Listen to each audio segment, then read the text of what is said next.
A man escapes from a maximum security prison, not once, but twice.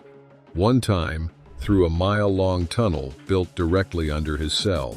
The other, hidden inside a laundry cart, rolled straight past guards who had no idea who they were letting go. This isn't a movie. This is Joaquín El Chapo Guzmán, a man who rose from absolute poverty to control a multi-billion-dollar empire and then lost everything.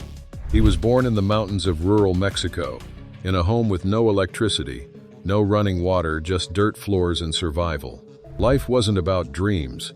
It was about making it to the next day. Food was scarce. Opportunities didn't exist. By the age of 15, he stepped into the drug trade, not because he wanted power, but because there were no other doors open. But here's what made him different. While others worked, he studied. While others followed, he analyzed. He paid attention to how the system worked, and more importantly, where it failed. In the 1980s, he joined the Guadalajara cartel, one of the most powerful criminal organizations of its time. This is where everything changed. Instead of relying on traditional smuggling methods, El Chapo began designing underground tunnels, highly engineered pathways stretching across borders. These weren't crude holes in the ground.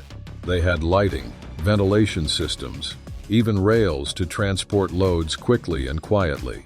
It was efficient, it was innovative, and it gave him an edge no one else had. And this is where things start accelerating. When the Guadalajara cartel collapsed, chaos followed. Leaders were arrested. Power structures broke apart. Most people lost everything. But El Chapo didn't fall, he adapted. He built something new, the Sinaloa cartel. And this wasn't just another cartel. This became one of the most dominant drug empires in history. At his peak, his network was generating over $3 billion every single year. Think about that. Shipments moving through land routes, aircraft, submarines, entire corridors controlled, entire systems influenced. He wasn't just part of the trade anymore, he was controlling it. For years, his name appeared on global power lists, alongside CEOs and world leaders. A man who started with nothing, now operating at a level most people can't even imagine. But power like that doesn't stay quiet. Violence followed his rise like a shadow. Rival cartels pushed back. Internal betrayals started forming. Governments escalated their efforts. Entire military units were deployed with one objective: find him. And eventually, they did. In 1993, El Chapo was captured. That should have been the end of the story, but it wasn't. In 2001, he executed one of the most unbelievable prison escapes ever recorded. Hidden inside a laundry cart, he was wheeled out of a maximum security prison without raising suspicion. Just like that, he disappeared. And when he came back different, more calculated, more aggressive, more focused than ever before. Over the next decade, he didn't just rebuild, he expanded. His empire grew stronger, more structured, more protected. He stayed constantly on the move, shifting locations, avoiding patterns. Authorities tracked him across mountains, cities, and borders. But every time they got close, he slipped away. It felt like he was always one step ahead.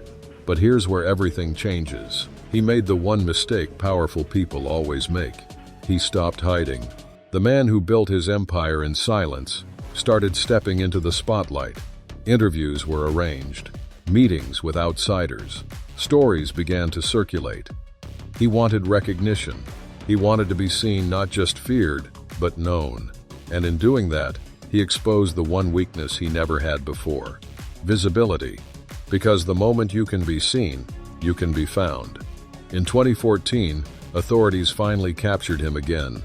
This time, it seemed final, but once again, it wasn't. In 2015, he escaped through a mile-long tunnel dug directly into his prison cell. Precision planning, perfect timing. It was almost unreal. And for a moment, it reinforced the same idea people had started to believe, that he was untouchable. But no system is perfect forever. No pattern works endlessly. In 2016, after one of the most extensive manhunts ever conducted, he was captured for the final time. This time, there were no gaps, no mistakes.